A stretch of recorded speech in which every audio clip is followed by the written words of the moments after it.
Hello guys, ഞാൻ ഈ വീഡിയോയിൽ നിങ്ങളെ കൂട്ടിക്കൊണ്ട് പോകാൻ പോകുന്നത് എവിടേക്കാണെന്നറിയോ? കാശ്മീരിലെ ഗുൽമർഗിലേക്കാണ് കേട്ടോ. അപ്പോൾ എനിക്ക് പോകണമെന്ന് ആഗ്രഹമുള്ള ഒരു ഡ്രീം പ്ലേസുകളിൽ ഒന്നായിരുന്നു ഗുൽമാർഗ് എന്ന് പറയുന്നത്. അപ്പോൾ എൻ്റെ ലൈഫിലെ ഫസ്റ്റ് സ്നോഫോളാണ്. ഞാൻ ആദ്യമായിട്ടാണ് ഗുൽമാർഗിലേക്ക് പോകുന്നത്. അപ്പോൾ ഞങ്ങൾ ഇതെന്ന് പറയുന്നത് ഒരിക്കലും പ്ലാൻ ചെയ്യാത്തൊരു യാത്രയായിരുന്നു. അപ്പോൾ ഞങ്ങൾ താമസിക്കുന്നത് കാശ്മീരിലെ അവന്തിപ്പൂര എയർഫോഴ്സ് സ്റ്റേഷനിലാണ്. അവിടുത്തെ ക്വാർട്ടേഴ്സിലാണ് താമസിക്കുന്നത്. അപ്പോൾ ഇവിടെ 2 വർഷമാണ് നമ്മളെ പോസ്റ്റിംഗ് വരുന്നത്. അതുകൊണ്ട് തന്നെ ഈ 2 വർഷത്തിനുള്ളിൽ എപ്പോഴെങ്കിലും പോകാമെന്നുള്ളൊരു പ്ലാനിങ്ങിലായിരുന്നു. പക്ഷേ ഈ ഒരു സമയത്ത് ഇവിടെയുള്ള ഫാമിലിയൊക്കെ സ്നോഫോൾ കാണാൻ വേണ്ടി പോകാമെന്ന് പറഞ്ഞപ്പോൾ ഞങ്ങൾ ചാടി കയറി പുറപ്പെട്ടതാണ്. അതുകൊണ്ട് ഗുൽമാർഗിനെക്കുറിച്ച് കൂടുതലൊന്നും ഞാൻ സെർച്ച് ചെയ്യാനുള്ള ഒരു സമയമൊന്നും എനിക്ക് കിട്ടിയിട്ടില്ല. അപ്പം അതുകൊണ്ട് തന്നെ അവിടെ കാണുന്ന ഓരോ കാഴ്ചകളും എനിക്കൊരു പുതിയ ഫീൽ തന്നെയായിരുന്നു. അവന്തിപ്പൂരിൽ നിന്ന് ഗുൽമാർഗിലേക്ക് ഏകദേശം ഒരു 2 ഹവേഴ്സേ ഉള്ളൂ. അതുകൊണ്ട് തന്നെ ഞങ്ങൾക്ക് കുറച്ചുകൂടെ ബഡ്ജറ്റ് ഫ്രണ്ട്ലി ആണ്. അപ്പോൾ നിങ്ങൾ നാട്ടിൽ നിന്നൊക്കെ വരികയാണെങ്കിൽ ഏതെങ്കിലും ട്രാവൽ ഏജൻസി വഴി വരാൻ നോക്കുക. പിന്നെ ശ്രീനഗറിൽ തന്നെ സ്റ്റേ ചെയ്യാൻ നോക്കുക. അതാവുന്ന സമയത്ത് നമുക്ക് കുറച്ചുകൂടെ ചിലവ് കുറയും. പിന്നെ നിങ്ങൾക്ക് ഗുൽമാർഗിൽ തന്നെ സ്റ്റേ ചെയ്യണം എന്നുണ്ടെങ്കിൽ കുഴപ്പമില്ല, പക്ഷേ കുറച്ച് കോസ്റ്റ്ലി ആണ് കേട്ടോ. പിന്നെ യാത്രയ്ക്ക് ആവശ്യമായ ജാക്കറ്റ്സ്, ഷൂസ്, ഗ്ലൗ ഇതെല്ലാം നിങ്ങൾ ശ്രീനഗറിൽ നിന്ന് പർച്ചേസ് ചെയ്യുന്നതായിരിക്കും കൂടുതൽ ബെറ്റർ.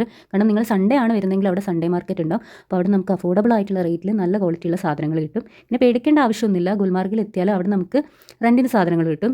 400 പെർ ആണെന്നാണ് എനിക്ക് തോന്നുന്നത്. ജാക്കറ്റ്സ് കിട്ടും, ഷൂസ് കിട്ടും, ഗ്ലൗ എല്ലാം അവിടെ നിന്ന് നമുക്ക് കിട്ടും. നമ്മളിവിടെ നിന്ന് സസ്തായ ട്രിപ്പ് ഏജൻസി വഴിയാണ് പോയത്. നമ്മളിവിടെ 3 ഫാമിലി കൂടെ ഉണ്ടായിരുന്നു. കുഞ്ഞു മക്കൾ വരെ നമ്മുടെ കൂടെ ഉണ്ടായിരുന്നു. അവരൊക്കെ ഭയങ്കരമായിട്ട് എൻജോയ് ചെയ്യായിരുന്നു കേട്ടോ. ഈ തണുപ്പ് 2 വയസ്സുള്ളൊരു കുഞ്ഞാവ് കൂടെ ഞങ്ങൾ കൂടെ ഉണ്ടായിരുന്നു കേട്ടോ. നമ്മൾ നല്ല രീതിക്കൊരു 3 ലെയറൊക്കെ ആയിട്ട് ഡ്രസ്സ് ചെയ്താൽ നമ്മൾ തണുപ്പിനെ പേടിക്കേണ്ട ഒരു ആവശ്യമില്ല കേട്ടോ. നമ്മൾ തണുപ്പ് അറിയേയില്ല. അത് മാത്രമല്ല ഈ ട്രിപ്പിൻ്റെ ഹാങ് ഓവറിൽ നമുക്ക് തണുപ്പ് ഫീൽ ചെയ്യുക പോലുമില്ല. നമ്മൾ മഞ്ഞിൽ വാരിക്കളിക്കുക അങ്ങനെയൊക്കെ ആയിരിക്കും നമ്മളെ അവസ്ഥ. അങ്ങനെ ഞങ്ങൾ ഗുൽമാർഗിലെത്തി. ഗുൽമാർഗിലെ വ്യൂ കണ്ടപ്പം തന്നെ അടിവയറ്റിൽ മഞ്ഞുരുക എന്നൊക്കെ പറയില്ലേ, അതേ അവസ്ഥയായിരുന്നു കേട്ടോ എനിക്ക്. കാരണം ഞാൻ ഫസ്റ്റ് ടൈം ആണല്ലോ കാണുന്നത്. അങ്ങനെ അത്യാവശ്യം നല്ല രീതിക്ക് സ്നോഫോൾ ഉണ്ടായിരുന്നു. ഞങ്ങൾ അവിടെ ഗുൽമാർഗിൽ സ്നോ വീണിട്ട് 2ാമത്തെ ദിവസമാണ് അവിടേക്ക് പോകുന്നത്. അപ്പോൾ ഞങ്ങൾക്ക് ഭാഗ്യമുണ്ടെന്ന് ഞങ്ങളിങ്ങനെ പറഞ്ഞുകൊണ്ടിരിക്കുകയായിരുന്നു. നമ്മൾ ഡ്രസ്സൊന്നും റെൻറ്റിന് എടുത്തിട്ടില്ലായിരുന്നു. കാരണം ഞങ്ങൾ ശ്രീനഗറിൽ നിന്ന് തന്നെ അത്യാവശ്യം നല്ല ക്വാളിറ്റിയുള്ള ജാക്കറ്റ്സും ഗ്ലൗവും എല്ലാം വാങ്ങിച്ചിട്ടുണ്ടായിരുന്നു. പക്ഷേ ബൂട്ട് ഇവിടുന്ന് ഞങ്ങൾ റെൻറ്റിന് എടുത്തിട്ടുണ്ടായിരുന്നു കേട്ടോ. ഇന്ത്യയിലെ മനോഹരമായ ഹിൽ സ്റ്റേഷനിലൊന്നായ ഗുൽമാർഗിലേക്കാണ് ഇപ്പോൾ നമ്മളിങ്ങനെ പോകാൻ പോകുന്നത്. അപ്പോൾ ഇവിടെ ഫേസ് 1, ഫേസ് 2 അങ്ങനെയാണുള്ളത്. ഫേസ് 2 കുറച്ചുകൂടെ ഹൈറ്റ് കൂടുതലായിരിക്കും.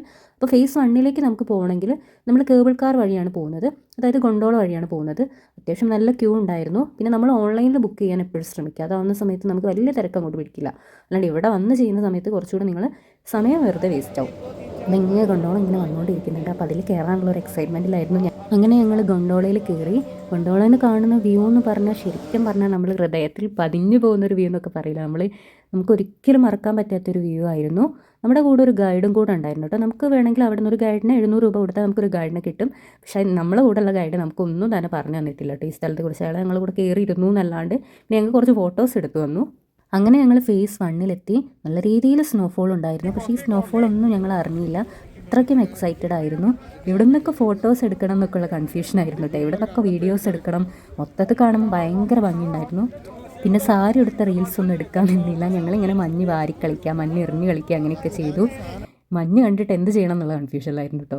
നമ്മളൊരു ഐസ്ക്രീമിൻ്റെ നടുവിൽ പോലെയായിരുന്നു എനിക്ക് ഫീൽ ചെയ്തത് കേട്ടോ. കാരണം ആ മഞ്ഞ് കാണാനും വൈറ്റ് ഐസ്ക്രീമും വൈറ്റ് എനിക്ക് തിന്നാനൊക്കെ തോന്നിയിട്ടുണ്ട്. പിന്നെ നിങ്ങൾ മഞ്ഞിലൂടെ നടക്കുന്ന സമയത്ത് നന്നായിട്ട് ശ്രദ്ധിക്കണം. കുറച്ച് പ്രായമായവരൊക്കെ ഉണ്ടെങ്കിൽ വീഴാതെ നോക്കണം. നമ്മൾ സ്ലിപ്പ് ആവാനുള്ള ചാൻസ് കൂടുതലാണ്. ഞങ്ങൾ തന്നെ 3 തവണ വീണിട്ടുണ്ട് കേട്ടോ. പക്ഷേ ഞങ്ങൾക്കൊന്നും പറ്റിയിട്ടില്ല. ആ വീഴ്ച വരെ ശരിക്കും പറഞ്ഞാൽ ഞങ്ങൾ എൻജോയ് ചെയ്യായിരുന്നു കേട്ടോ. ആദ്യമായിട്ട് മഞ്ഞ് കണ്ടതിൻ്റെ ആർത്തി നന്നായിട്ടുണ്ടായിരുന്നു. മഞ്ഞെടുത്ത് എന്തൊക്കെയാണ് ചെയ്യുന്നതെന്ന് ഞങ്ങൾക്ക് തന്നെ അറിയില്ല. അതായത് നിങ്ങൾ ഈ വീഡിയോയിൽ കാണുന്നില്ലേ, ഇതായിരുന്നു അവസ്ഥ. പിന്നെ ഞങ്ങളുടെ ഗൈഡിനെ കൊണ്ട് കുറച്ച് ഫോട്ടോസും വീഡിയോസും ഒക്കെ എടുപ്പിച്ചു. പിന്നെ ഇവിടെ 250 രൂപ കൊടുത്താൽ നമുക്ക് റീൽസൊക്കെ ചെയ്തു തരുന്ന ടീംസൊക്കെ ഉണ്ട് കേട്ടോ. കുറേ പേര് സാരി എടുത്തൊക്കെ റീൽ ചെയ്യുന്നുണ്ടായിരുന്നു കേട്ടോ. പിന്നെ ഇവിടെ നല്ല രീതിക്ക് മിലിറ്ററി സെക്യൂരിറ്റീസൊക്കെ ഉണ്ട്. ശരിക്കും നമുക്ക് വ്യക്തമായ ഒരു പ്ലാനിങ് ഉണ്ടെങ്കിൽ ഗുൽമാർഗിലേക്കുള്ള ട്രിപ്പ് എന്ന് പറയുന്നത് ഭയങ്കര ബഡ്ജറ്റ് ഫ്രണ്ട്ലി ആയിരിക്കും. അപ്പോൾ നിങ്ങളും വരാൻ നോക്കുക. ഈ വീഡിയോ ഇഷ്ടമായ ലൈക്ക് ചെയ്യുക, സബ്സ്ക്രൈബ് ചെയ്യുക. താങ്ക്